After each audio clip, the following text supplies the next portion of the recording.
Good morning to all of you.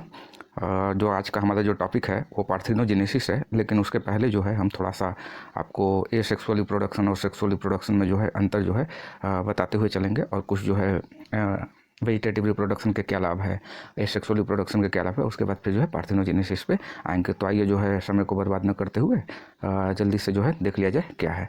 देखिए, जो asexual reproduction है उसमें क्या कह रहा है कि जो पहला पॉइंट है, इसमें जो एसेक्सुअल रिप्रोडक्शन में क्या होता है, केवल एक ही पेरेंट भाग लेता है, जबकि सेक्सुअल रिप्रोडक्शन में क्या होता है, मेल और फीमेल दोनों भाग लेते हैं, मेल और फीमेल दोनों भाग लेते हैं। तो इसीलिए जो एसेक्सुअल रिप्रोडक्शन होता है इसको क्या बोलते हैं, मोनो पेरेंटल। क्या बोलते हैं, मोनो पेरेंटल। मोनो का मीन्स क्या होता है, एक, पेरेंट का मतलब माता या पिता। तो एसेक्सुअल रिप्रोडक्शन में क्या हो, या तो मेल भाग लेगा या तो फीमेल भाग लेगा, जबकि सेक्सुअल रिप्रोडक्शन में क्या होता है, आपका मेल और फीमेल दोनों भाग लेते हैं। दूसरा पॉइंट एसेक्सुअल रिप्रोडक्शन में, इसमें प्रजनन इकाई, कलिका, शरीर खंड आदि होते हैं। इसमें जो एसेक्सुअल रिप्रोडक्शन जो कई तरीके से हो सकते हैं, जैसे एक होता है कि आपका बडिंग हो गया, दूसरा फ्रेगमेंटेशन हो गया। तो जितने भी एसेक्सुअल रिप्रोडक्शन का टाइप है उसके बारे में ये दूसरा पॉइंट बोल रहा है। सेक्सुअल रिप्रोडक्शन में क्या हो रहा है, इसमें प्रजनन जो यूनिट होता है वो क्या होता है, गैमेट होता है। जो सेक्सुअल रिप्रोडक्शन में क्या होता है, आपका गैमेट का युग्मन होता है, उसी को हम क्या बोलते हैं, सिंगैमी कहते हैं। अगला जो पॉइंट है ये कह रहा है कि जो तीसरा पॉइंट जो है ये कह रहा है कि इसमें युग्मकों का निर्माण नहीं होता है। ये कह रहा है कि जो एसेक्सुअल रिप्रोडक्शन होता है इसमें गैमेट का निर्माण नहीं होता है, जबकि सेक्सुअल रिप्रोडक्शन में क्या होता है, गैमेट का निर्माण होता है। कौन कौन से गैमेट बनते हैं, स्पर्म और ओवा। और जब ये तो हम लोगों में हो गया, और प्लांट में क्या होता है, पॉलन ग्रेन और एग बनता है। तो ये क्या है, सेक्सुअल रिप्रोडक्शन में गैमेट बनते हैं। ह्यूमन में कौन कौन से गैमेट बनते हैं, जो है स्पर्म बनता है। क्या बनता है, स्पर्म बनता है, जो मेल गैमेट होता है। स्पर्म क्या होता है, मेल गैमेट होता है।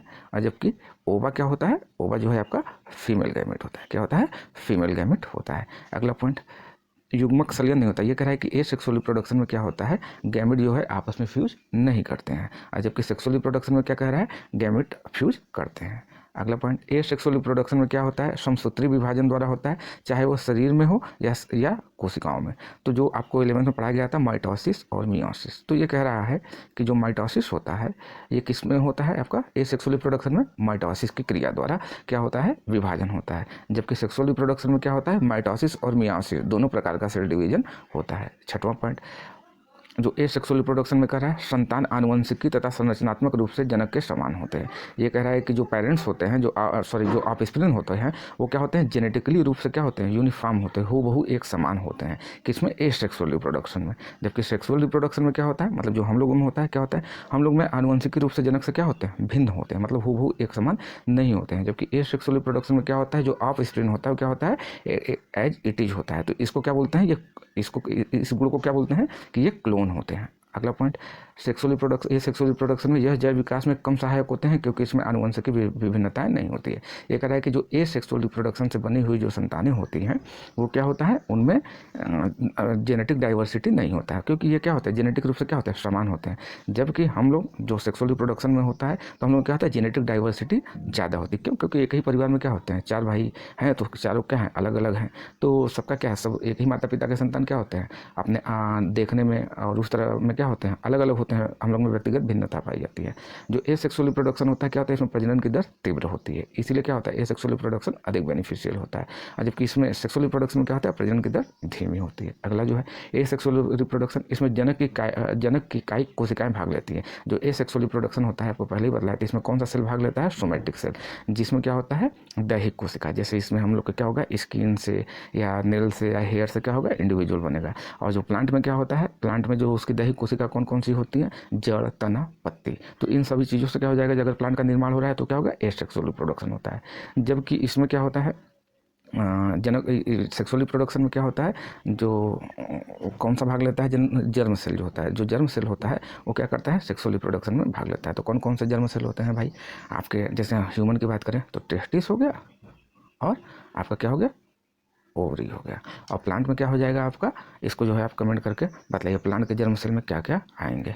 अगला जो है, अगला पॉइंट, एसेक्सुअल रिप्रोडक्शन अधिकांश पौधे निम्न कशेरुकी तथा निम्न लोअर कॉर्डेट्स में पाया जाता है। जो ये कह रहा है कि एसेक्सुअल सीधे से कह लीजिए कि ये प्रिमिटिव ऑर्गेनिज्म में पाया जाता है, जबकि सेक्सुअल रिप्रोडक्शन क्या होता है, हायर जो एनिमल होते हैं या प्लांट होते हैं उनमें पाया जाता है। जैसे क्या है, एंजियोस्पर्म में क्या होता है, सेक्सुअल रिप्रोडक्शन पाया जाता है। हम लोगों में क्या होता है, सेक्सुअल रिप्रोडक्शन पाया जाता है। ये हो गया सेक्सुअल रिप्रोडक्शन और एसेक्सुअल रिप्रोडक्शन में अंतर। अब आइए एसेक्सुअल रिप्रोडक्शन का महत्व। देखिए एसेक्सुअल रिप्रोडक्शन का इंपॉर्टेंस ये आपको थोड़ा सा जान लीजिए। एसेक्सुअल रिप्रोडक्शन क्या होता है, ऐसे पौधे जिनमें बीज का निर्माण नहीं होता है, वो केवल कायकी या वेजिटेटिव प्रोपगेशन द्वारा ही जनन करते हैं, जैसे केला, गन्ना और अनानास। ये समय क्या होता है, सेक्सुअल रिप्रोडक्शन द्वारा नहीं होता है। इनमें जो भी बनता है, जो फ्रूट बनता है वो क्या होता है, एसेक्सुअल रिप्रोडक्शन द्वारा बनता है। दूसरा पॉइंट क्या कर रहा है, ऐसे पौधे जिनके बीजों सीड में अंकुरण क्षमता नहीं होती है उनमें कायिक प्रवर्धन बहुत उपयोगी होता है। अब होगा ना कि एसेक्सुअल रिप्रोडक्शन भाई जो है कहाँ उपयोगी होगा, तो एसेक्सुअल रिप्रोडक्शन भाई जहाँ बीज क्या हो जाए, असक्षम हो जाए पौधे को उत्पन्न करने में, तो वहाँ क्या होता है, सेक्सुअल रिप्रोडक्शन भाग लेता है। तीसरा पॉइंट, ऐसे पौधे में सेक्सुअल रिप्रोडक्शन की शक्ति क्षीण हो जाती है। वे साधारणतः कायिक प्रवर्धन द्वारा जनन करते हैं, जैसे दूब घास। जो दूबी घास होता है ना, जो मिट्टियों में आप मैदान में कहीं भी जो देखते हैं उगा रहता है हरा हरा, तो उसमें क्या होता है, सेक्सुअल रिप्रोडक्शन की क्षमता खो जाती है, तो उसमें क्या होता है, सेक्सुअल रिप्रोडक्शन द्वारा वो अपनी जनरेशन को क्या करता है, आगे बढ़ाता है। अगला पॉइंट, जो एसेक्सुअल रिप्रोडक्शन क्या है, ये जनन की क्या है, तेज विधि है, जिसमें सेक्सुअल रिप्रोडक्शन की तुलना में कम समय लगता है। देखिए एसेक्सुअल रिप्रोडक्शन का सबसे जो इंपॉर्टेंट पॉइंट है, इसमें क्या होता है कि जो लैंगिक जनन की तुलना में इसमें बहुत कम समय में कोई भी प्लांट या ऑर्गेनिज्म तैयार होता है। जैसे आलू की फसल, ट्यूबर जो द्वारा, जो ट्यूबर क्या है, एक जो है भूमिगत तना है, अब तने से ही क्या हो जा रहा है, नए पौधे का निर्माण हो जा रहा है। तो ये क्या है, एसेक्सुअल रिप्रोडक्शन का एग्जांपल है। उसके बाद फिर यदि किसी उजाड़ क्षेत्र है, जैसे मान लीजिए जहाँ जो है एकदम उजाड़ क्षेत्र है, आपका मिट्टी है, रेत है, वहाँ पौधे जब उगते हैं तो उसे क्या बोलते हैं, उसमें वहाँ कौन सा रिप्रोडक्शन उपयोग आता है, एसेक्सुअल रिप्रोडक्शन आता है। जो छठवां है, किसी नए क्षेत्र में जहाँ पर बीजों द्वारा पौधों का उगाना मुश्किल होता है, वहाँ पर यह विधि उपयोग में लाई जाती है। तो एसेक्सुअल रिप्रोडक्शन क्या होता है, नए क्षेत्र में जब पौधे को उगाना होता है तो कौन सी विधि उपयोग करते हैं, एसेक्सुअल रिप्रोडक्शन द्वारा करते हैं। जो अगला है, इसके द्वारा क्या होता है, किसी प्रजाति, जाति और वंश के अच्छे लक्षणों को अनिश्चित काल तक संरक्षित किया जा सकता है। तो ये सेक्सुअल रिप्रोडक्शन का क्या है, एक फायदा है कि इससे हम किसी भी प्रजाति के क्या कर सकते हैं, अच्छे गुणों को हम क्या कर सकते हैं, सुरक्षित रह सकते हैं। जीवित रहने की दर इसमें लगभग 100% होती है, जबकि बीज द्वारा कम होती है। जो एसेक्सुअल रिप्रोडक्शन द्वारा बने हुए जो जीव होते हैं या पौधे होते हैं, उनकी जो वाइबिलिटी होती है वो क्या होती है, 100% होती है। कुछ उत्कृष्ट प्रजातियां जिनके रूट सिस्टम कमजोर होते हैं, उनको ग्राफ्टिंग के द्वारा एसेक्सुअल रिप्रोडक्शन द्वारा उगाया जाता है। इस विधि द्वारा उत्पन्न पौधों में फल और फूल जल्दी से आते हैं। मतलब आपको जो तुरंत जो है फल और फूल चाहिए, तो उसके लिए क्या करते हैं, एसेक्सुअल रिप्रोडक्शन का हम उपयोग करते हैं। आइए अब आइए देखते हैं सेक्सुअल रिप्रोडक्शन के विशेषताएं। तो सेक्सुअल रिप्रोडक्शन आपको पहले ही बता दिया था कि सेक्सुअल रिप्रोडक्शन में क्या होता है, गैमेट का फ्यूजन होता है। गैमेट के फ्यूजन के बाद क्या बनता है, जाइगोट बनता है। और जाइगोट क्या होता है, डिप्लॉयड होता है। क्या होता है ये, जाइगोट जो होता है वो क्या होता है, आपका डिप्लॉयड होता है। और सेक्सुअल रिप्रोडक्शन की क्या क्या विशेषता है, पहला ये है, इसमें जो सेक्सुअल रिप्रोडक्शन की जो विशेषता है, इसमें जनक होते हैं। जनक क्या होते हैं, दो प्रकार के होते हैं, जो मेल गैमेट और फीमेल गैमेट का निर्माण करते हैं। लैंगिक अंग होते हैं इसमें। ठीक, अगला पॉइंट, इसमें मियोसिस होता है। मियोसिस में क्या होता है, एक कोशिका से चार कोशिकाएं बनती हैं, इसलिए एक स्पर्मेटो सेल से क्या बनता है, 4 स्पर्मेटोजोआ या स्पर्म बनता है। सेक्सुअल रिप्रोडक्शन में क्या होता है, गैमेट बनते हैं।